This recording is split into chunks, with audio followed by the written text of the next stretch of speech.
आजकल की कुछ पतिव्रता स्त्री के संबंध में बता रहे थे। प्रकरण था प्रहलाद महाराज का, कयादु को पकड़ करके इंद्र घसीट रहा था। हिरण्यकशिपु तपस्या करने के लिए गया हुआ था और इंद्र ने आक्रमण कर दिया। तो प्रहलाद महाराज उस समय गर्भ में थे। प्रहार नैनाम सुरपते नेतुर मरहस्य नागिसं मुंच मुंच महाभाग सतीर पर परिग्रह। तीन बातें बताई। हे इंद्र, इसको छोड़ दीजिए, ये पहली पतिव्रता स्त्री है, दूसरे एक भक्त की मां और तीसरे पराय स्त्री है। तीन गुण इसके अंदर है। पराय स्त्री को टच नहीं करना है और एक भक्त इसके गर्भ के अंदर है, महान भक्त है, इसीलिए इसको छोड़ दीजिए। और ये पतिव्रता स्त्री है। पतिव्रता स्त्री के संबंध में मैंने अभी बताया। और इस जगत की माताएं भी अपने पति की सेवा करें और भगवान का भजन करें तो वो अपना स्तर बढ़ा लेती है। तो एक बार एक पतिव्रता स्त्री थी, वो धान कूट रही थी। पहले धान कूटते थे मूसल से, तो मूसल से धान कूट रही थी तो उसके पति आ गए। पति ने आकर के कहा पानी लाओ, तो उसने वो मूसल वहीं छोड़ दिया। ऊपर था मूसल, तो मूसल हवा में ही रुक गया। ऐसी पतिव्रता थी। एक क्षण भी उसने देर नहीं लगाई। जैसे पति ने पानी मांगा तो तुरंत मूसल को छोड़ दिया और मूसल हवा में रुक गए। एक दूसरी स्त्री बैठी थी पड़ोस की, वो पूछने लगी कि ये मूसल नीचे क्यों नहीं छोड़ा। उसने कहा देर हो जाती, मेरे पति की अवज्ञा है,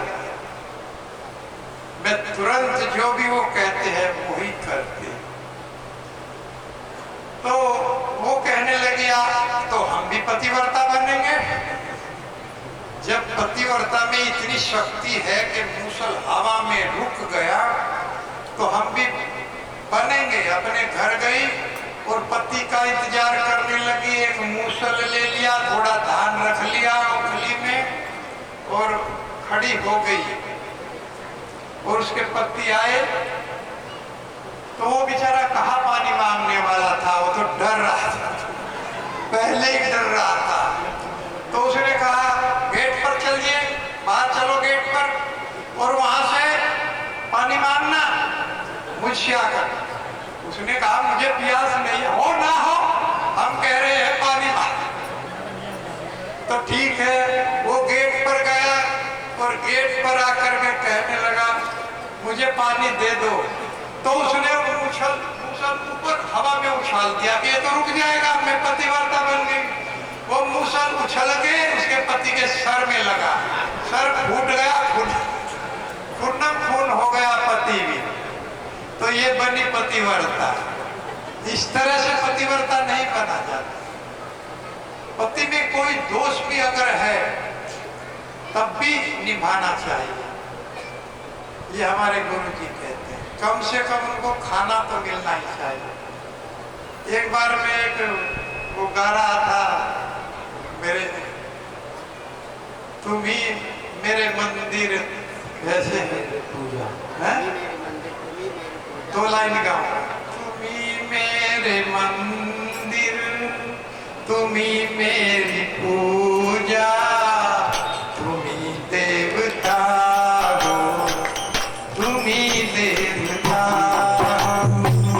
तुम ही मेरे मंदिर, तुम ही मेरी पूजा, तुम ही देवता हो, तुम ही देवता हो, तुम ही मेरे मंदिर, तुम ही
सो रहा है जाने फरीदा, कोई सो रहा है।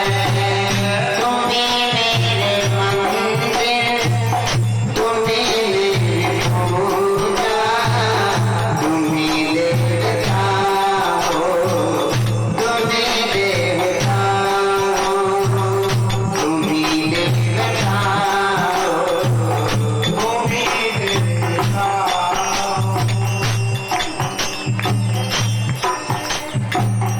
तुम ही मेरे माथे की बिंदिया की झिलमिल, तुम ही मेरे हाथों के गजरे की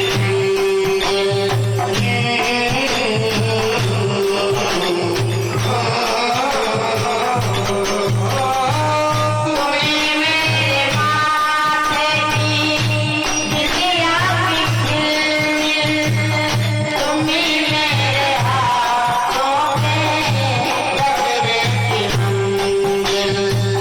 मुझे देखकर तुम जरा मुस्कुरा दो, नहीं तो मैं समझूंगी मुझसे खफा हो। तुम ही मेरे मंदिर, तुम ही मेरी पूजा, तुम ही देवता हो, तुम ही देवता हो, तुम ही देवता हो, तुम ही देवता हो। तो इस तरह से मैं ये गाया था भजन, भजन ही है। तो एक माता शाम को जहाँ रुके हुए थे वहीं आ गई और कहने लगे, मुझे प्रभु जी बताओ शराब पीते हैं और कैसे? हमने कहा माता जी हमें तो हमारे गुरु जी ने बताया है कि माताओं को अपने पति का इस तरह से कम खाना, तो अगर कोई शराबी भी है उसको भी देना चाहिए समय से। टाइम पर आए, पति आए तो उसको खाना देना चाहिए, जैसा भी। और भगवान का भजन करना चाहिए, वो सब अपना करेंगे। लेकिन पति भी बहुत ऊंचा दर्जा दिया गया है पति का। पति परमेश्वर भी कहे गए, ये भी कहते हैं। भगवान के बाद दूसरा नंबर गुरु का और तीसरा पति का ही आता है। तो इस तरह से हमें भक्ति भजन में ध्यान रखना चाहिए और सबका आदर हम लोगों को करना चाहिए। तो किस तरह से प्रेम प्रकट होता है ये हमने कल गोपियों से सीखा था। और गोपियों का भाव आ जाता है तो मुझ में फिर रहा नहीं जाता। थोड़ा सा गोपियों का वर्णन में हर कथा में करता। तो एक बार भगवान कृष्ण, गोपी कह रही है कि वो मेरे साथ होली खेल रहे। होली खेल रहे थे तो गुलाल उन्होंने भी फेंका, मैंने भी फेंका। तो फिर क्या हुआ? गुलाल आंखों में चला गया। एक संग हाल नंद लाल गुलाल दो, दरगनी नए जुबेरी आनंद मटे नहीं। दरगनी आनंद बड़े नहीं। एक संग हाल नंद लाल गुलाल दो, दरगनी नए जुबेरी आनंद बड़े नहीं।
एक साथ गुलाल भी मेरी आंखों में चला गया और ये नंदलाल भी चला गया। गोपियां निकालती थी हृदय के अंदर से तो निकलते नहीं थे, आंखों में चले जाते तो निकलते नहीं। हम लोगों के हृदय में प्रयास करते हैं, भगवान आते नहीं, लेकिन गोपियों के हृदय में चले जाते तो फिर निकलते। तो आंखों में चले गए। कहती हैं कि धोए धोए हारी पद्मा करती हारी सो। मैं कसम खाती हूं कि मैं आंखों को धो धो करके हार गई, लेकिन निकल नहीं रहा। और किसे कहूं, कौन सुने। मैं अब मेरा दर्द जो है वो बढ़ता जा रहा है। अरे इसको निकालो निकालो, धो रही हूं। हे मेरी सखी, हे वीर, जाने जैसे तैसे ये अबीर तो निकल गया गुलाल, लेकिन ये अहीर का जो छोरा है ये आंखों से नहीं मिली, ये दर्द बढ़ा रहा। ऐसे भगवान आंखों में चले जाते हैं। जो प्रेमी होते हैं उनके साथ सदैव भगवान रहते हैं, लेकिन हमें ये अपने अंदर का जो कृष्ण प्रेम है ये जागृत करना पड़ेगा। जब तक जागृत अवस्था में कामनाएं और वासनाएं रहेंगी तब तक भगवान का स्थान हृदय में नहीं बैठे। और इसके लिए केवल हरि का नाम, हरि का नाम, हरि का नाम। हरे कृष्णा हरे कृष्णा कृष्णा कृष्णा हरे हरे, हरे राम राम राम हरे। तो उद्धव ये प्रेम देख करके आश्चर्यचकित हो गया। ज्ञान देने के लिए आया था, लेकिन ज्ञान भी भूल गया ऐसा प्रेम देख कर। और जाने लगा तो जब गोपियों को पता चला, जानकारी हुई कि आज उद्धव जा रहे हैं, तो रथ के ऊपर चढ़ी था तो देखा कि गोपियां दौड़ी दौड़ी आ रही, रथ को चारों तरफ से घेर। धाई जी विदाई होत उद्धव की, गोपी भरी आरती समारती ना सासुरी। गोपी भरी आरती समारती न सासुरी। धाई जी विदाई होत उद्धव की, गोपी भरी आरती समारती न सासुरी। गोपी भरी आरती समारती न सासुरी। कहे रत्ना कर मयूर पंच कौलिए, जय रत्नाकर मयूर पंच कौलिए। अंजूरी में प्रेम भरी आसुरी। कोई अंजलि में प्रेम भरी आसुरी। कोई अंजलि में प्रेम भरी आसुरी। कोई भाव भरी मोखिए रुचिर सजाव दही। कोई भाव भरी मोखी रुचिर सजाव दही। मोही मंजू मणि दलपति आसुरी। कोई अंजुमन देवत दलपति आसुरी। गीत पट नंद जसोमती नवनीत नयो। वीर पद जसुमती नंद नीत नयो। गीत पट नंद जसोमती नवनीत नयो। वीर पद नंद जसुमती नवनीत नयो। कीर्ति कुमारी सुरवारी दई बांसुरी। कीर्ति कुमारी सुरवारी दई बांसुरी। कीर्ति कुमारी सुरवारी दई बांसुरी। कीर्ति कुमारी सुरवारी दई बांसुरी। आई गीत चित ते विदाई होत उद्धव की। भाई गीत ते विदाई होत उद्धव की। गोपी भरी आरती समारती ना सासुरी। गोपी भरी आरती समारती न सासुरी। गोपी भरी आरती समारती न सासुरी। जैसे ही गोपियों को जानकारी हुई कि उद्धव जा रहे हैं, तो सांस भी नहीं ले रही थी, दौड़ी दौड़ी झुंड के ढूंढा रहे थे। इसके रथ को उद्धव के चारों तरफ से घेर लिया।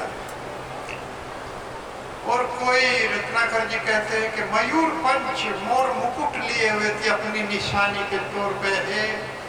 हे उद्धव, हमारी तरफ से ये भेंट भगवान को, हमारे स्वामी श्याम सुंदर को देना।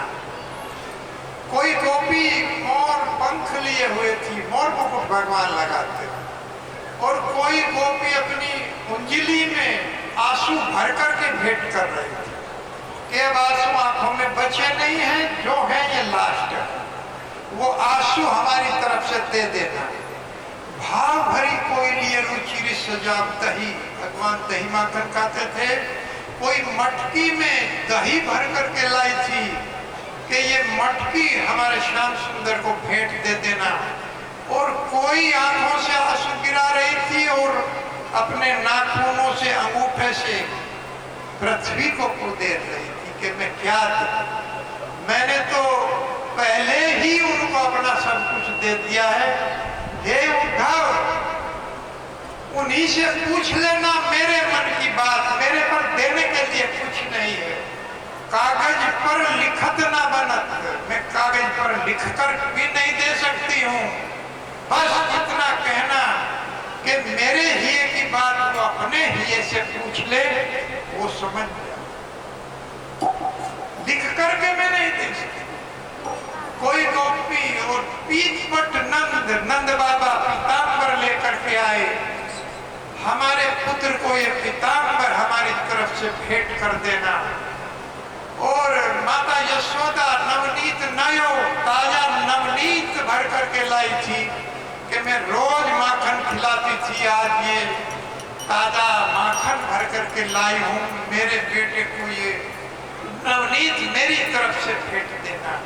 और कीर्ति कुमारी सुरवारी दई बांसुरी, राधा रानी सुरवारी बांसुरी लेकर के आई थी, जो सुना करती थी भगवान से कि ये हमारी तरफ से भेंट है, ये बांसुरी मेरी तरफ से भेंट है। तुम्हारी याद आती है, बताओ क्या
गच्छामि कालेन न यस्य विपल्लव तस्या आत्मलोका आवरणस्य मोक्षम।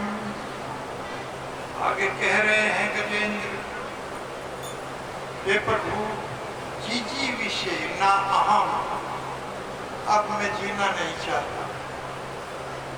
हे प्रभु मैं जीना नहीं चाहता हूँ, क्यों? अंतर बहिष्य वर्तस्य, ये मेरा जो शरीर है ये अंदर से भी और बाहर से भी अज्ञान से आवृत है, अज्ञान से ढका हुआ है।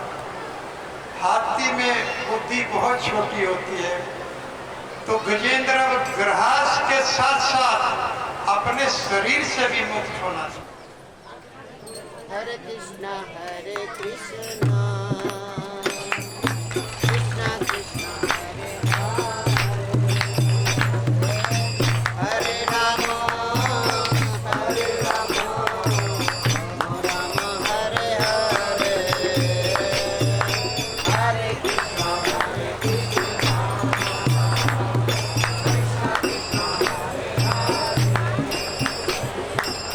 हरे राम हरे राम राम राम हरे हरे।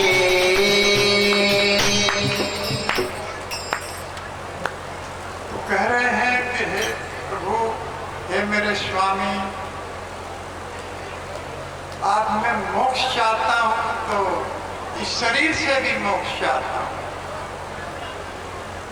मादरक प्रपन्नम पशुपाक्ष विभोक्षणा, मैं पशुपाश में बंधा हुआ हूँ, अब मैं इस शरीर में जीना नहीं चाहता। माताएं शोर ना करें, हरि बोल। देखो ये माता जी कैसे कर रहे, मैं आप ही को देख रहा हूँ। माता जी आज सुनने के लिए आई है तो कम से कम और ज्यादा समय नहीं लूंगा,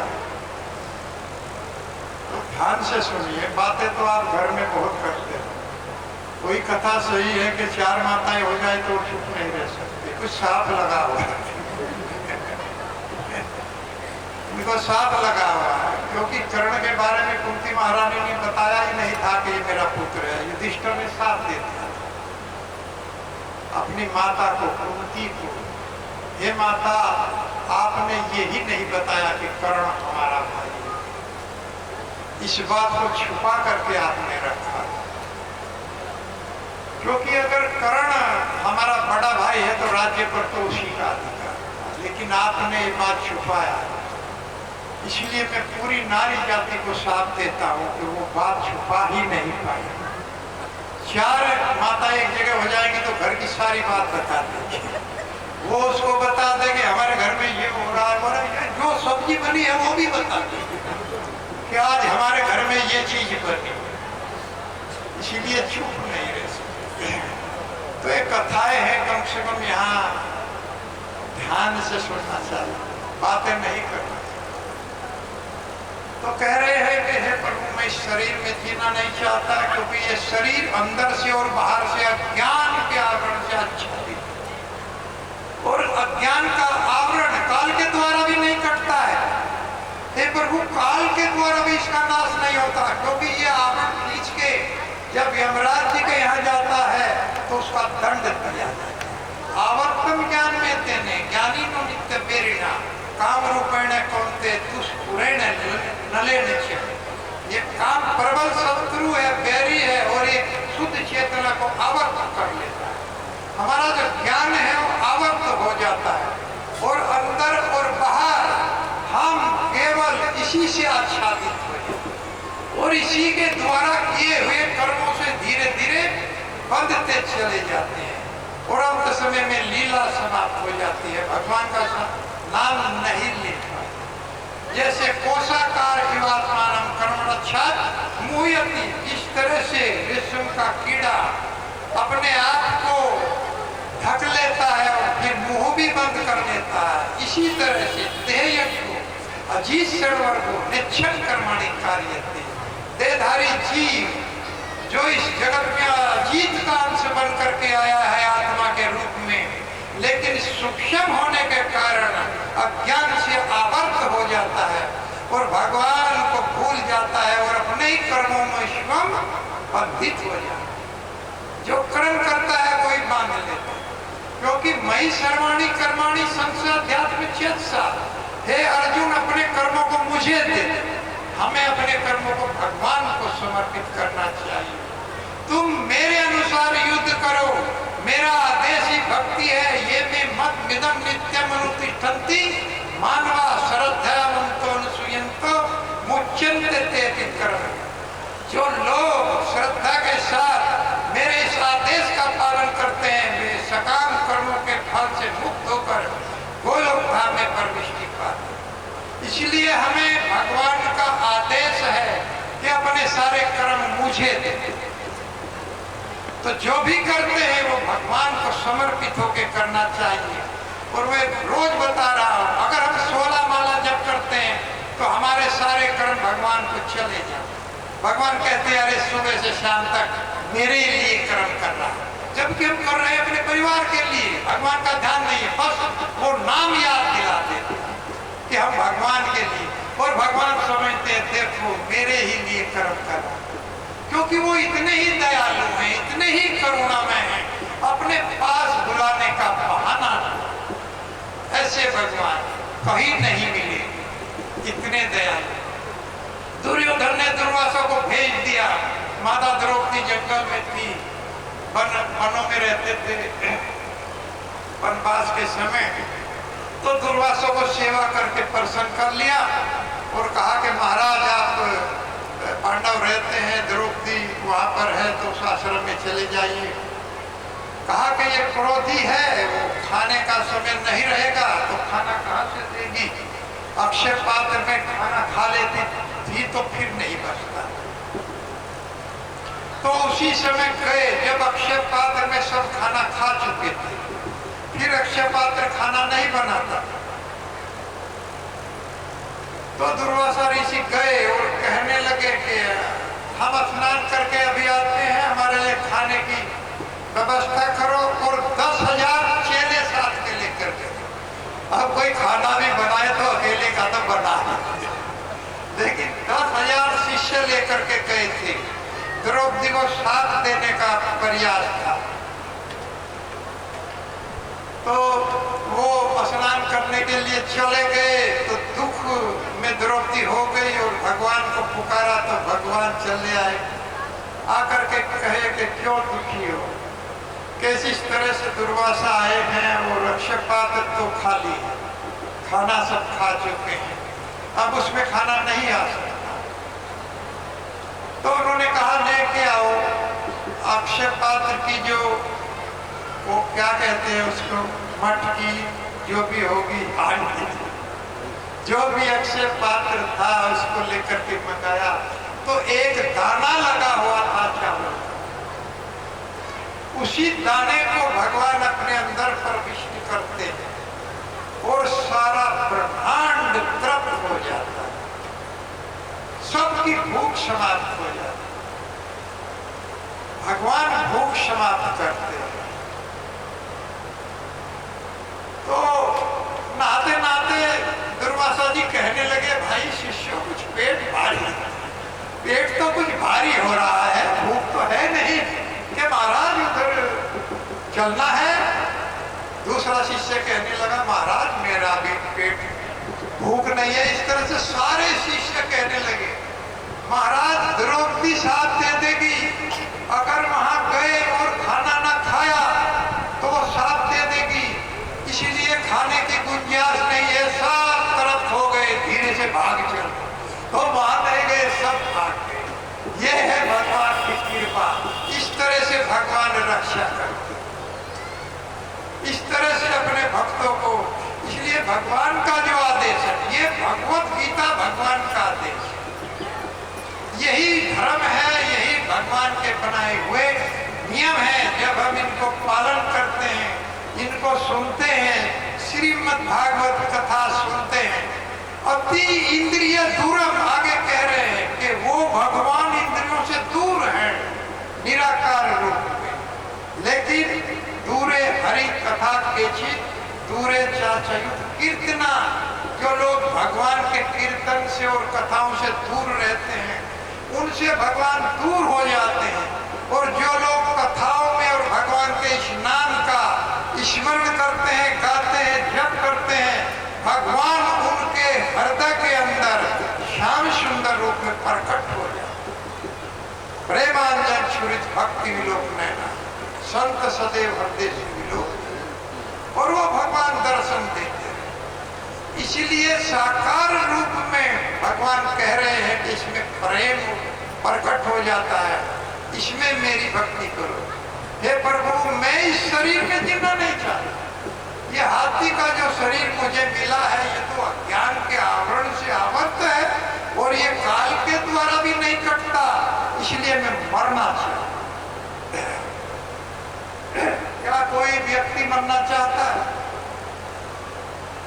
इस जगत में कोई भी ऐसा व्यक्ति नहीं है, चाहे सांस निकलने वाले हों, वो भी चाहता है कि मैं अभी जीता रहूं, मेरी आयु बढ़ जाए। एक बार मैं अपने मामा के यहाँ गया हुआ था, तो हमारे मामा के जो लड़के हैं हमारे भाई के साथ साथ पढ़े, वो डॉक्टर हो गए। तो एक शादी में वो मुझे मिले तो कहने लगे, भाई राजेंद्र सिंह अब तो बूढ़े हो गए। मैंने कहा, भैया ये तो सबको होना है, इसमें कौन सी बात है? अरे कहीं देखो आप लोग भजन करते हैं, कोई 1-2 करोड़ रुपए लेके यार मेरी 20 वर्ष आयु घटा दे, तो मैं 2 करोड़ रुपए देने के लिए तैयार हूं, इतनी मेरे में गुंजाइश है। मका भैया एक पल ना घटेगा और बढ़ जाएगा अगर आप भगवान का भजन करो, लेकिन वो कर नहीं पाओ क्योंकि सब नहीं करता।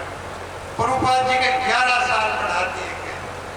देखिए, अपने गुरु की शरण में मिले सबसे पहले 1922 में और 1933 में दीक्षा ली, यही 11 वर्ष। जब तक अपने गुरु का आदेश पूरा नहीं किया, भगवान ने मरने नहीं दिया। 70 साल की आयु में गुरु का आदेश पूरा करने के लिए पाश्चात्य देशों में चले गए, ना कोई जान ना पहचान, और जाकर के हरे कृष्ण महामंत्र का प्रचार करना शुरू कर दिया। जो हैप्पी थे नशेड़ी, उनको हिप्पी बना दिया भगवान कृष्ण। और पूरे जगत में कोई भी मुस्लिम देश भी ऐसा नहीं है जहां इस्कॉन का टेम्पल ना हो। पाकिस्तान में, बांग्लादेश में, सब जगह मंदिर बना दिए। 10 साल में 40 रुपए लेकर प्रचार के लिए गए थे, लेकिन 10 साल के अंदर 108 भव्य टेम्पल बनाए और 40 अरब की संपत्ति प्रभुपाद जी के पास थी।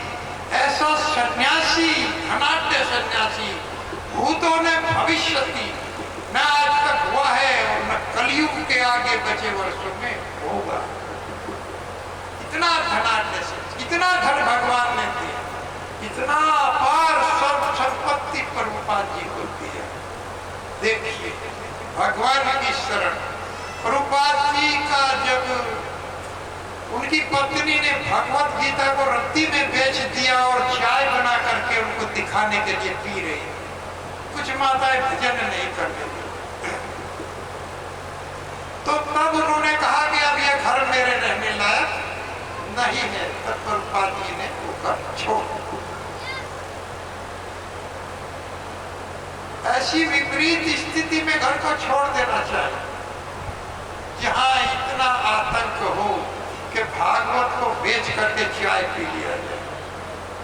प्रभुपाद जी ने छोड़ दिया और बैक टू गॉडहेड पत्रिका निकाली, भगवत दर्शन, यानी आप भगवान का दर्शन कर सकते। और एक बार प्रचार करने के लिए गए, पत्रिका बेचते थे, रेड लाइन पर गाड़ियां रुकती थी तो पत्रिका बेचते थे। एक बार एक गाय ने सींग मार दिए, टक्कर, घायल कर दिए, सड़क पर पड़े रहे, धूप में किसी ने उठाए नहीं, सारा शरीर टूट गया। कहने लगे, विचार आया, अरे मैं क्यों हरे कृष्णा हरे राम कर रहा हूं, मैं भगवान का प्रचार कर रहा हूं और मेरे ऊपर इतनी विपत्ति। लेकिन फिर दृढ़ विश्वास आया। एक बार तो मेरा घर जला दिया भगवान ने, और आज मुझे इस गाय ने इतना मारा कि जान बच गई, छोड़ करके चले।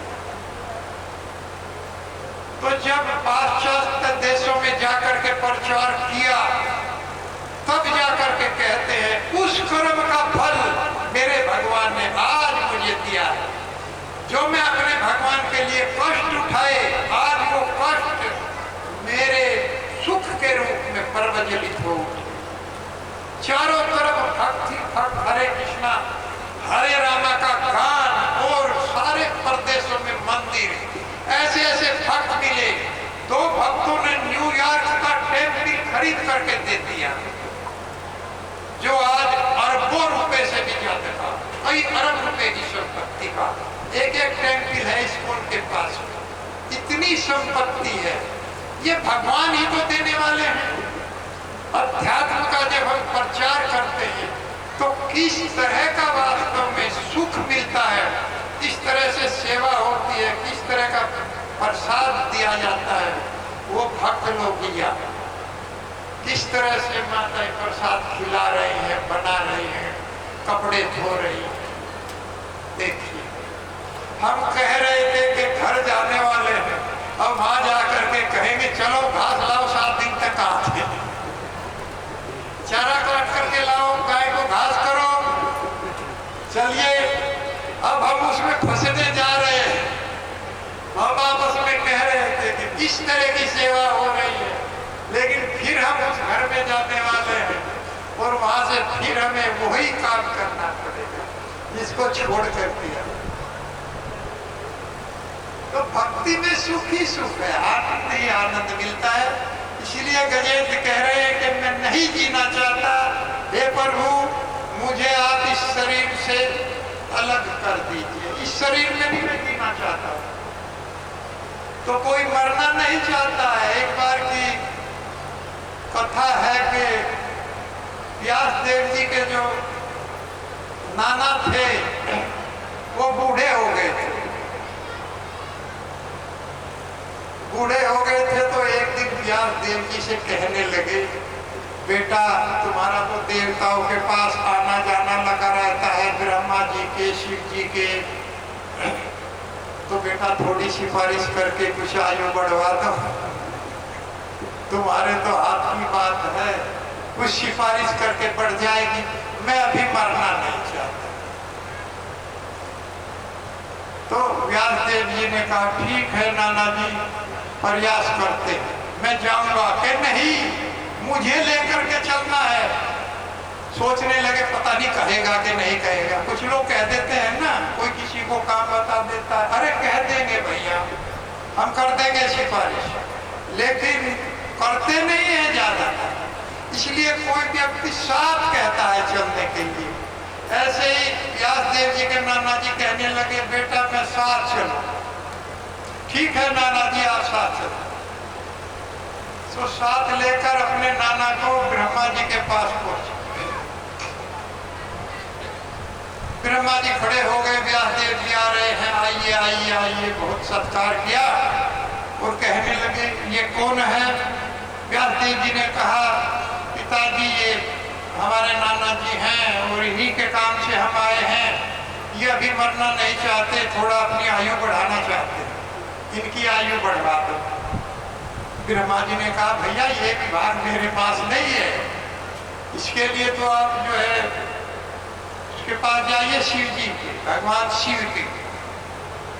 तो उन्होंने कहा ब्रह्मा जी आप भी चलिए, और निवेदन करने लगे नाना जी। उन्होंने सोचा पक्का काम हो जाएगा, अगर ब्रह्मा जी को ले लिया तो काम बन जाएगा, कि ब्रह्मा जी आप भी चलिए, हमारा जो है आयु बढ़ जाएगी। तो उनको ले लिया, जा करके भगवान शिव के पास गए। शिव जी, ब्रह्मा जी आ रहे हैं, व्यासदेव जी आ रहे हैं, बड़ा सत्कार किया। आदर सम्मान करने के बाद कहने लगे बताइए सुनाइए। कहने लगे व्यासदेव जी हमारे नाना जी हैं और ब्रह्मा जी भी इन्हीं की सिफारिश पे आए हैं, और आप लोग इनका थोड़ा आयु बढ़वा दीजिए। उन्होंने कहा भैया ये तो यमराज जी के यहाँ देखना पड़ेगा, और वहां जो लिखा होगा उसको कहकर आयु बढ़वा देंगे। तो तो कहने लगे आप ही चलिए प्रभु जी, हम आपके चरण पकड़ते हैं। तो नाना जी कहने लगे भैया जहाँ ब्रह्मा और जहाँ शिव जी होंगे तो वहां तो आयु बढ़ी जाएगी, वहां पर निश्चित आयु बढ़ जाएगी। और लेकर के यमराज जी के पास पहुंच गए और कहने लगे यमराज जी जरा इनका बुक उठाइए, देखिए क्या लिखा है। चित्रकेतु को आदेश दिया, चित्रकेतु बुक उठा करके लाए और आकर के पढ़ा। उसमें लिखा हुआ था जब ब्रह्मा जी, भगवान शिव, यमराज जी और व्यासदेव जी के साथ ये जीव होगा तभी इसकी मृत्यु होगी। उसको हलाया तो बड़ा पड़ा। उसे कह देखो भाई देखो, उसको हिलाने लगे तो बड़ा पड़ा। यानी अपनी मृत्यु को खोज रहा था। आयु बढ़ाने के लिए चला था लेकिन सामने मृत्यु उसको बुला गई, क्योंकि लिखा ही यही था कि जब ये चारों इसके साथ हो गए तब इसकी मृत्यु होगी। अपनी मृत्यु को शब्द बुला दिया। इसी तरह से हम लोगों की भी ये मृत्यु स्वयं आती है और उसी स्थान पर ले जाती है जहां हमारी मृत्यु होनी है। इसीलिए भजन अगर हम करें, क्योंकि भगवान का भक्त भाग्य के ऊपर नहीं रहता है कि मेरे भाग्य में ये लिखा था। कर्माणि निर्दहति किंतु से भक्ति भजा।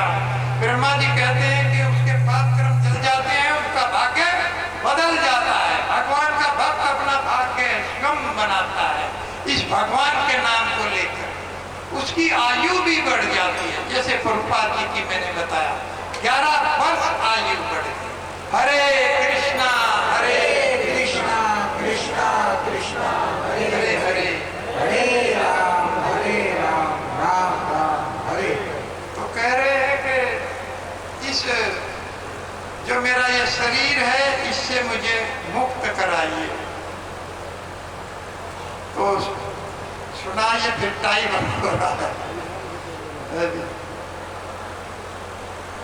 या नहीं गाता, वही भजन गाएंगे जो पहले दिन गाया था। तो थोड़ी जागृति आ जाए कि आयु धीरे धीरे बढ़ती नहीं है, चली जा रही है, चली जा रही है उम्र धीरे धीरे चली जा रही है उम्र धीरे धीरे। पल पल आठों पल पल आठों पहर धीरे धीरे। पल पल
धीरे धीरे।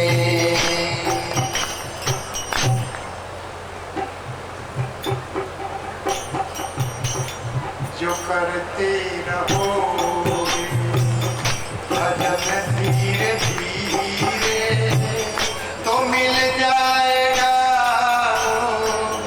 कृष्ण धीरे धीरे।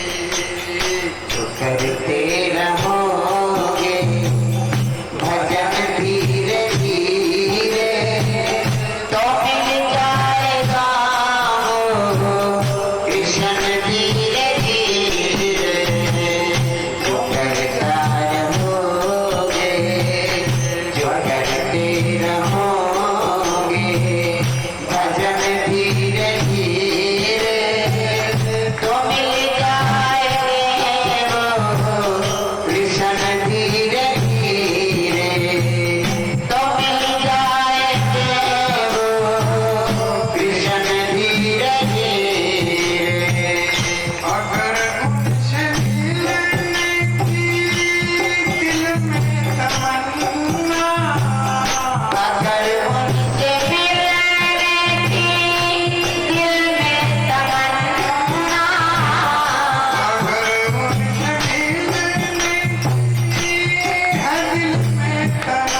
जगदीश